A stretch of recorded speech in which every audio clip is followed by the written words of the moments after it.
Hello everyone, any education classes की इस video में आपका स्वागत है। आज के इस वीडियो में हम भाषा भारती अर्थात हिंदी विषय की एट ग्रेड अभ्यास पुस्तिका जो कि कक्षा 8वीं के लिए प्रदान की गई है, आज हम इसका पाठ 12 याचक और दाता हम देखेंगे। याचक और दाता में जो भी प्रश्न दिए गए हैं उनके उत्तर हम किस प्रकार से लिख सकते हैं। इससे पहले कि हम प्रश्न देखना स्टार्ट करें, आप वीडियो को लाइक कर लें, चैनल को सब्सक्राइब कर लें ताकि आने वाले वीडियो का नोटिफिकेशन आपको मिल सके। तो चलिए हम स्टार्ट करते हैं। सबसे पहले बहुविकल्पीय प्रश्न दिए गए हैं, जिसमें प्रश्न 1 दिया गया है कि पाठ के अनुसार प्रतिदिन मंदिर के द्वार पर फूल कौन बेचता था। तो प्रतिदिन मंदिर के द्वार पर फूल एक वृद्धा बेचती थी, इसलिए विकल्प नंबर सी हमारा सही उत्तर हो जाएगा।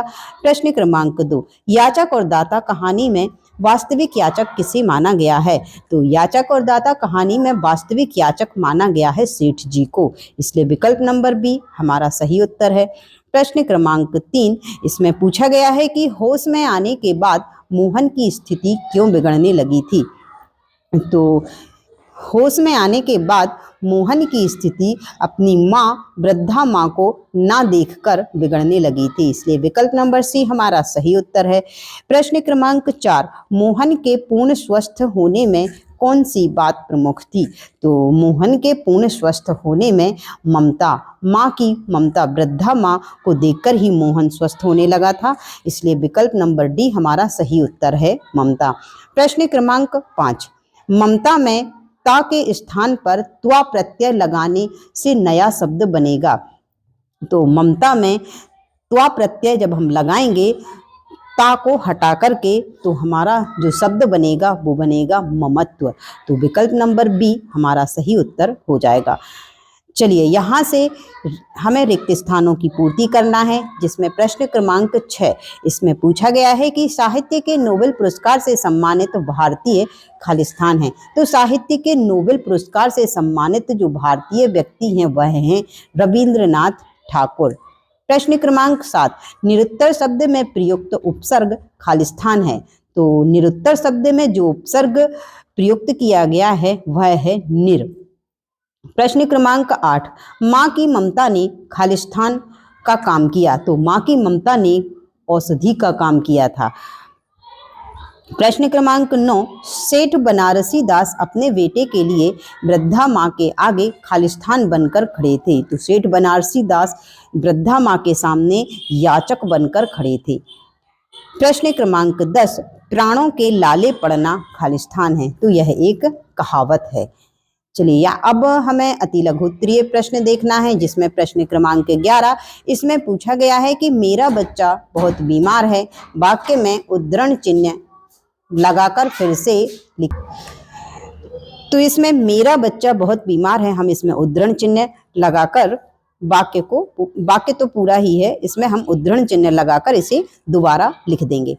प्रश्न क्रमांक 12 इसमें पूछा गया है कि वृद्धा माँ पैसों की बचत क्यों करने लगी थी। तो वृद्धा माँ पैसों की बचत उस बच्चे को, उस असहाय बच्चे को जिसने उसे अपने पास पालने के लिए रख लिया था, जिसका नाम उसने मोहन रखा था, उसके सुखद भविष्य के लिए वृद्धा माँ पैसों की बचत करने लगी थी। यह बच्चा इसे मंदिर के पास मिला था। अगला प्रश्न है कि वृद्धा माँ को किस बात की आशंका थी। तो वृद्धा माँ को हांडी में अधिक धन हो जाने के कारण उसके चोरी हो जाने की आशंका थी। प्रश्न क्रमांक 14 इसमें पूछा गया है कि मोहन सेठ जी का पुत्र है, इस बात का पता कैसे चला। तो इसका पता पहले तो सेठ जी को बच्चे की जो शक्ल है, सूरत है, उसे अपने खोए हुए पुत्र जैसी लगी। फिर बच्चे की जांघ पर लाल रंग का चिन्ह देखा तो सेठ जी को पता चला कि यह तो उन्हीं का खोया हुआ पुत्र है। तो इस प्रकार से सेठ जी के पुत्र का पता चल गया। लघु उत्तरीय प्रश्न क्रमांक 15 इसमें पूछा गया है कि सेठ जी के हाथ पांव फूलने लगे। इस वाक्य में रेखांकित वाक्यांश का अर्थ क्या है। तो हाथ पांव फूलने लगे, इसका अर्थ है घबरा जाना। इसे हम वाक्य में भी प्रयोग कर सकते हैं। चलिए प्रश्न क्रमांक 16 इसमें इन शब्दों की वर्तनी शुद्ध करके लिखना है। जो शब्द हमें दिए गए हैं इनकी हमें वर्तनी को शुद्ध करके लिखना है। जिसमें पहला शब्द लिखा है जिजीविषा, तो इसको हम सही करके लिख देंगे जिजीविषा, वात्सल्य, दर्शनार्थियों और सहानुभूति। तो इसमें हमारे सामने ये गलत वर्तनी लिखी हुई है, इनको हमें सही करके इस प्रकार से लिखना है। प्रश्न क्रमांक 17, इसमें पूछा गया है कि अब यह तुम्हारा बच्चा है, इसलिए इसे प्राण देकर भी बचाओगे, दूसरे के बच्चे की जान नहीं होती, यह कथन किसने कहा और क्यों? तो यह कथन कहा था वृद्धा माँ ने।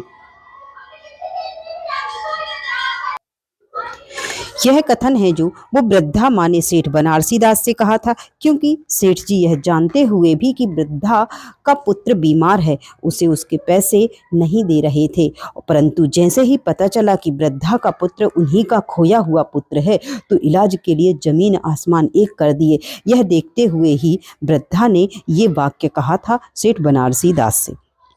अगला प्रश्न है कि बच्चे के मिलने के बाद वृद्धा माँ के जीवन में क्या परिवर्तन आ गया था?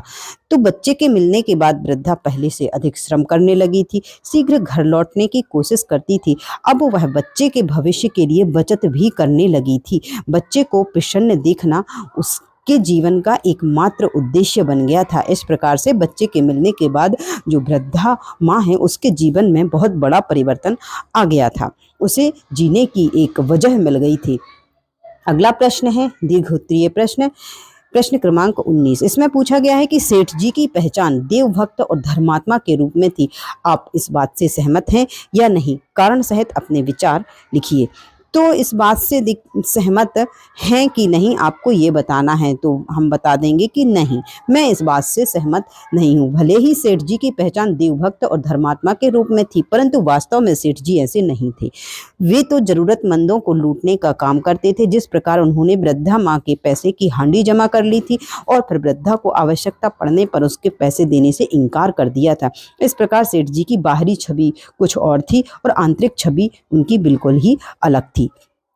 प्रश्न क्रमांक 20, इसमें पूछा गया है कि वृद्धा माँ के आंसुओं में फूलों का मकरंद और ममता की गंध थी, इस कथन का आशय लिखिए। तो इसमें हम बता देंगे कि जब सेठ जी ने रुपयों की हांडी क्षमा मांगते हुए वृद्धा को लौटाई, तब वृद्धा ने यह कहते हुए कि ये पैसे तो मैंने मोहन के लिए ही जमा किए थे और नहीं लिए, और कहा कि उसी को ये पैसे दे देना। वृद्धा सेठ जी की धरोहर अर्थात मोहन को सेठ जी को लौटा देती है और वापस अपनी झोपड़ी की ओर लौटने लगी।